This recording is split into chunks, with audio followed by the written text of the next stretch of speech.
नमस्कार दोस्तों, बिहार के प्रादेशिक समाचार में आप सभी का स्वागत है। त्योहारों पर रेलवे चलाएगी किस पूजा स्पेशल ट्रेन, यात्रियों को मान्य होंगे ये नियम। जी हां दोस्तों, आपको बता दें रेलवे ने दुर्गा पूजा, दीपावली और छठ जैसे त्योहारों को देखते हुए पूजा स्पेशल ट्रेन चलाने का फैसला किया है, जिसमें समस्तीपुर रेल मंडल से चलने और गुजरने वाली 21 ट्रेन शामिल है।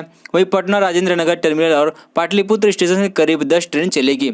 ये सभी ट्रेन 20 अक्टूबर से 30 नवंबर तक चलेगी। रेलवे के सूत्रों की 17 अक्टूबर से रिजर्वेशन मिलने की संभावना जताई जा रही है। रेलवे ने पूजा स्पेशल ट्रेन के नाम से गंगा सागर, मिथिला एक्सप्रेस, पूर्वांचल एक्सप्रेस को 20 अक्टूबर से चलाने को लेकर हरी झंडी दे दी गई है। इसके अलावा दरभंगा से पुणे, सहरसा से दिल्ली, अमृतसर से सहरसा और रांची से जयनगर के लिए भी ट्रेन शुरू की जा सकती है। वहीं दिल्ली जाने वाले यात्रियों की सुविधा के लिए आनंद विहार टर्मिनल से जयनगर तक के लिए ट्रेन चलाई जा सकती है। लखीसराय में सीएम नीतीश का वार, पति पत्नी की सरकार ने 15 साल में क्या किया। जी हां दोस्तों, आपको बता दें बिहार में चुनावी बिगल बच चुका है। हर राजनीतिक दल वोटरों को लुभाने के लिए मैदान में निकल पड़े हैं। लखीसराय ने मुख्यमंत्री नीतीश कुमार पर आज जनसभा को संबोधित कर रहे हैं।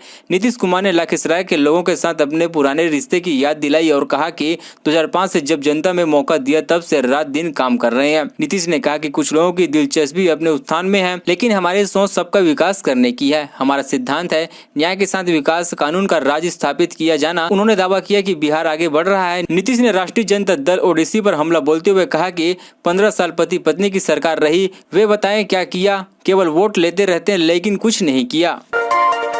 बिहार चुनाव शत्रुघ्न सिंह के बेटे लव सिन्हा बांकीपुर से मैदान में पुष्पम प्रक्रिया में होगा मुकाबला। जी हां दोस्तों, आपको बता दें फिल्म अभिनेता से नेता बनने बिहार बाबू शत्रुघ्न सिन्हा ने अपने बेटे लव सिन्हा को सियासी पिच पर उतारने का फैसला किया है। बिहार विधानसभा चुनाव में लव सिन्हा पटने के बांकीपुर सीट से कांग्रेस उम्मीदवार के तौर पर किस्मत आजमाएंगे। बांकीपुर सीट का मुकाबला काफी दिलचस्प होता नजर आ रहा है। यहां लव सिन्हा के अलावा परसुत्व पार्टी की पुष्पम प्रिया और बीजेपी के 3 बार से विधायक निमित नवीन मैदान में हैं। लालू का सामाजिक न्याय छूटा पीछे, विकास के मुद्दे पर ही वोट मांग रहे तेजस्वी। जी हां दोस्तों, आपको बता दें आरजेडी के प्रमुख लालू प्रसाद यादव की राजनीतिक विरासत संभाल रहे तेजस्वी यादव बिहार की सत्ता में वापसी के लिए बेताब हैं।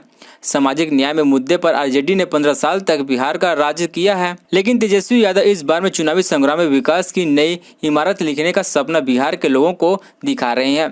तेजस्वी आरजेडी को MY स्कीम के निकालकर एमट्रस्ट जेडी की पार्टी बनाने का दावा कर रहे हैं और 10 लाख युवाओं को रोजगार और नियोजित शिक्षा को सामने वेतन जैसे मुद्दों के साथ चुनावी आंकड़े में उतारे हैं।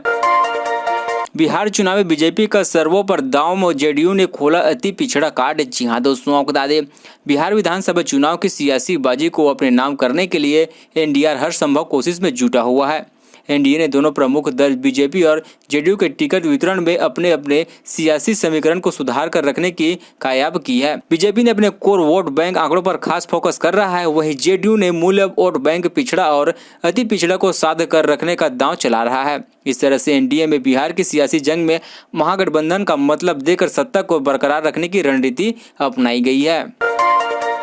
बिहार तेजस्वी तेज प्रताप की जोड़ी अजीब, छोटा अमीर बड़ा गरीब। जी हां दोस्तों, आपको बता दें बिहार में विधानसभा चुनाव के लिए राष्ट्रीय जनता दल सुप्रीम लालू प्रसाद यादव ने दोनों बेटे तेज प्रताप और तेजस्वी ने अपना नामांकन दायर कर दिया है। दोनों भाई की सीट पर मतदान दूसरे चरण में 3 नवंबर को होना है। तेजस्वी एक बार जहां फिर से राघोपुर से चुनाव लड़ रहे हैं तो वहीं तेज प्रताप ने अपनी सीट बदल ली है। तेज प्रताप पिछले बार महुआ से विधायक निर्वाचन हुए थे, लेकिन इस बार हसनपुर से चुनाव मैदान में है।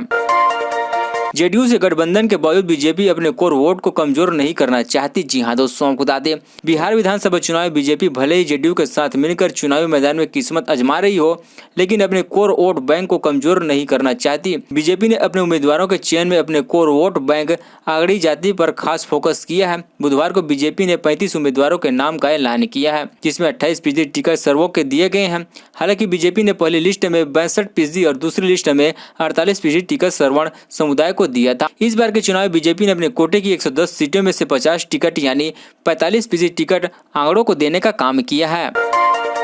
बिहार चुनाव टिकट बंटवाने को लेकर स्लो मोशन में क्यों है कांग्रेस। जी हां दोस्तों, आपको बता दें बिहार में एक तरफ जहां लगभग सभी दलों में दूसरे चरण के चुनाव के लिए उम्मीदवारों की सूची जारी कर दी है, वहीं कांग्रेस इस मामले सबसे लेट चल रही है। बताया जा रहा है कि अब जल्द ही लिस्ट आ जाएगी, लेकिन सवाल वही है कि आखिर कांग्रेस क्यों स्लो मोशन में है। स्वास्थ्य विभाग का हेडक्वार्टर से हो रहा था 50,000 रुपए की रिश्वत, हुआ गिरफ्तार। जी हां दोस्तों, बता दें बिहार में पश्चिम चंपारण में सिविल सर्जन कार्यालय के हेडक्वार्टर द्वारा रिश्वत लेने का मामला सामने आया है। निगरानी टीम ने हेडक्वार्टर को 50,000 रुपए का रिश्वत लेते रंगों हाथ पकड़ा है। निगरानी ने कार्रवाई स्वास्थ्य विभाग में आउटसोर्सिंग के तहत काम करने वाले समीर सन्या की शिकायत पर किया है। खबरों का सिलसिला बस यहीं, तब तक के लिए जय हिंद जय भारत।